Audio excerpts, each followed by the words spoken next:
ఇటీవల జరిగిన సార్వత్రిక ఎన్నికల సందర్భంగా 20 లక్షల ఈవీఎంలు కనిపించడం లేదని మాజీ ఎంపీ ఉండవల్లి అరుణ్ కుమార్ వెల్లడించారు. మొత్తం 60 లక్షల ఈవీఎంలను సిద్ధం చేస్తే 40 లక్షలు మాత్రమే వినియోగించారన్నారు.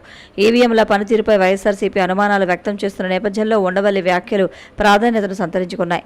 ఈవీఎంల గోలుమాలపై ఒక కమ్యూనిస్టు నాయకుడు తన దృష్టికి తీసుకువచ్చారన్నారు. శుక్రవారం ఆయన విలేకరుల సమావేశంలో మాట్లాడుతూ గతంలో ఈవీఎంల పనితీరుపై ముఖ్యమంత్రి చంద్రబాబు నాయుడు అనుమానాలు వ్యక్తం చేశారని గుర్తు చేస్తూ ఈవీఎంల గోల్మాల్పై విచారణకు చంద్రబాబు నాయుడు డిమాండ్ చేయాలన్నారు. ఈ ఎన్నికల్లో ఎన్డీఏ, ఇండియా కూటమికి మధ్య ఓట్ల తేడా కేవలం 1.9%మేనని ఉండవల్లి వెల్లడించారు. ఆర్ఎస్ఎస్ అధినేత మోహన్ భగవత్ ప్రధాని నరేంద్ర మోదీని ఉద్దేశించే అహంకారం పెరిగిపోయిందని వ్యాఖ్యానించి ఉండవచ్చన్నారు. ఓటమి పాలైన వైసీపీ నాయకులు నిరాశ చెందాల్సిన అవసరం లేదని, మళ్లీ వారికి మంచి రోజులు రావచ్చన్నారు. ఇందుకు చంద్రబాబు నాయుడు గెలిపే నిదర్శనమన్నారు. గతంలో తమిళనాడు, ఏపీలో కూడా రాజకీయ పరిస్థితులు తిరగబడ్డాయన్నారు.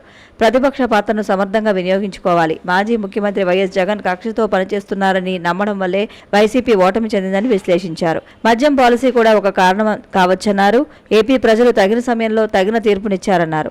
ఎన్డీఏ ప్రభుత్వం చంద్రబాబు నాయుడుపైనే ఆధారపడి ఉందన్న విషయం గుర్తెరిగి ఢిల్లీలో పలుకుబడిని రాష్ట్రాభివృద్ధికి వినియోగించాలి.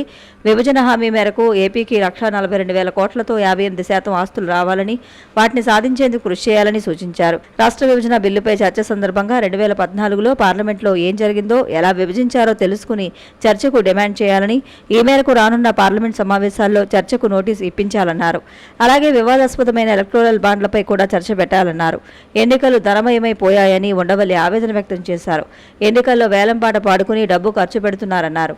ఈ దుష్ట సంప్రదాయాన్ని నిరోధించి ప్రజల్లో చైతన్యం కల్పించేందుకు ప్రలోభాలకు గురికాని వారు ముందుకు రావాలని పిలుపునిచ్చారు.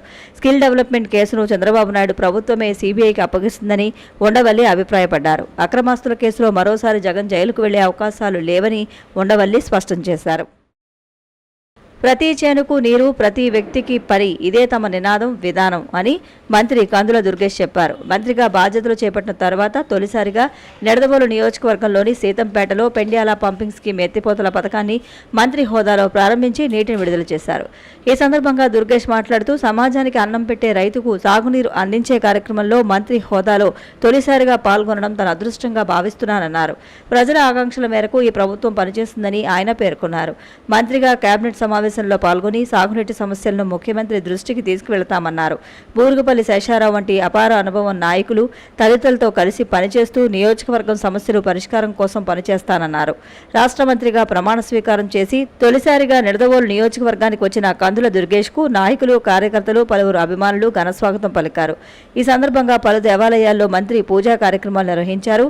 ఈ కార్యక్రమంలో మాజీ శాసనసభ్యులు బూరుగుపల్లి శేషారావు, ఇరిగేషన్ శాఖ ఈఈ ఎం దక్షిణామూర్తి, డిఈ వి సత్యదేవ, స్థానిక నాయకులు పాల్గొన్నారు.